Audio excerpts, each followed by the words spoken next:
bienvenue sur cette nouvelle vidéo des numériques où aujourd'hui on va vous parler du Xiaomi Mi 9T. Alors pour ceux qui ont un peu suivi le marché, le Xiaomi Mi 9T en fait a été présenté il y a quelques semaines en Chine sous le nom de Redmi K20 et c'est en arrivant chez nous, donc en France, qu'il a changé de nom pour surfer un peu sur la popularité des Xiaomi Mi 9 et Mi 9 SE qu'on connaissait déjà et donc on l'a appelé le Mi 9T. Mais alors qu'est-ce que c'est que ce Mi 9T? Et Xiaomi le présente un peu comme un flagship killer, ce mot totalement galvaudé que énormément de constructeurs ont employé pour dire regardez, on fait un téléphone haut de gamme à un tarif milieu de gamme. Sauf que en fait là Xiaomi a réussi parce que le téléphone est vendu 349 € et c'est pratiquement que du bon. Avant de vous dire un peu ce qu'on en a pensé au jour le jour, on fait un rapide tour des specs. C'est un téléphone qui a un écran OLED 6,4 pouces, une puce Snapdragon 730 qui est un solide puce milieu de gamme qui devrait vous permettre de faire tourner toutes vos applications sans trop de problèmes, une batterie de 4000 mAh et 3 appareils photo au dos. Bref, de quoi aller concurrencer les appareils vendus à peu près 2 fois plus cher et répondre à 90% des besoins des utilisateurs sans trop de problèmes. Rapide également point sur le design. Pour 350 €, on a un téléphone qui est vraiment extrêmement bien fini. On dirait vraiment qu'on a un téléphone qui est vendu beaucoup plus cher. Tout est propre, le téléphone est plutôt élégant. Un design un peu particulier, mais bon, qui aura l'avantage d'être un peu original par rapport à l'océan d'écran noir qu'on voit à peu près partout. Comme vous pouvez le voir, on a un écran qui occupe la majeure partie de la façade avant. On a des boutons bien placés, enfin bref. Vraiment sur la construction, sur la finition, pas grand chose à dire. Concernant l'écran, ça ne suffit pas d'avoir un très joli écran qui occupe toute la surface, c'est un écran qui est plutôt très bien calibré. Là vraiment on ne voit aucune dérive colorimétrique et une fois qu'on a choisi le bon profil dans les paramètres, je vous invite à lire le test, vous aurez vraiment un écran qui ne vous déçoit pas et surtout qui est quand même relativement impressionnant, quoi. C'est plutôt sympa.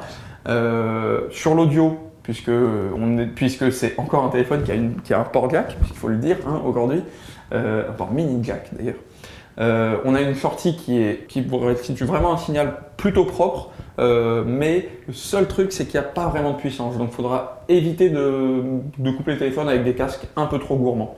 Et puis il y a un truc dont je ne vous ai pas parlé, c'est que avec cet écran qui occupe toute cette place où se trouve la caméra frontale, eh bien elle vient ici.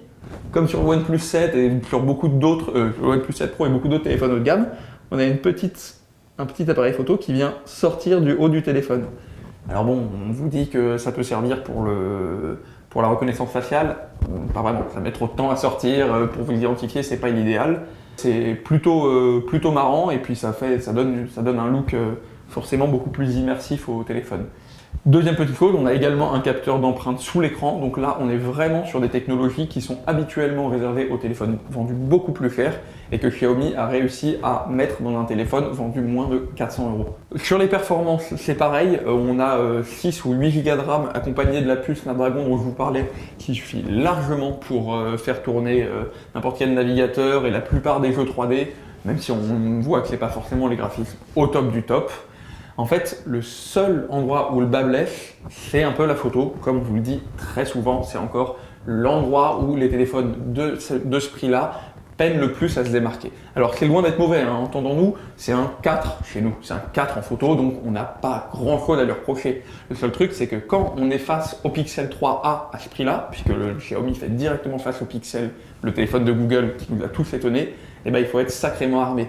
Et ça ne suffit pas forcément d'arriver avec 3 appareils photo pour tout réussir. En effet, on trouve un capteur principal de 48 millions de pixels, un module grand angle et un module zoom sur le téléphone, mais c'est pas en accumulant les modules qu'on fait forcément le meilleur téléphone. Dans notre cas principal, si le module standard sur lequel on va shooter la plupart du temps est plutôt réussi, le grand angle et les zooms sont plus ludiques qu'utiles en fait. C'est sympa de pouvoir les utiliser dans les conditions idéales, mais dès que la lumière vient à manquer ou dès qu'on est dans des circonstances un peu difficiles, on va vite s'en passer parce que la qualité n'est pas vraiment au rendez-vous. Donc c'est chouette parce que c'est un téléphone qui vous permet d'être un peu polyvalent dans l'exercice photographique, mais vous ne pourrez pas non plus avoir les meilleurs clichés du monde à ce prix-là. Sinon, là, il faut plutôt s'orienter vers un Pixel 3a.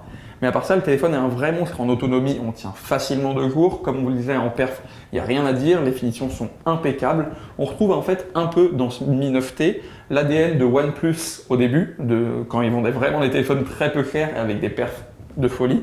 Et un peu aussi du Pocophone, pour ceux qui ont vraiment suivi Xiaomi, il y a un an, ils avaient sorti un téléphone vraiment très bien spéqué à tout petit prix. Et ben voilà, le Mi 9T c'est un peu le meilleur des deux mondes, parce que même si on n'a pas les meilleurs specs disponibles sur le marché, on a vraiment un très bel équilibre, et ce téléphone incarne vraiment ce que Xiaomi sait faire de mieux, un smartphone abordable qui fait malgré tout pratiquement aucune concession. En conclusion, téléphone 4 étoiles qui passe à un cheveu du 5, pour vous dire, à ce prix-là, c'est rarissime, et donc carton plein presque pour ce Mi 9T.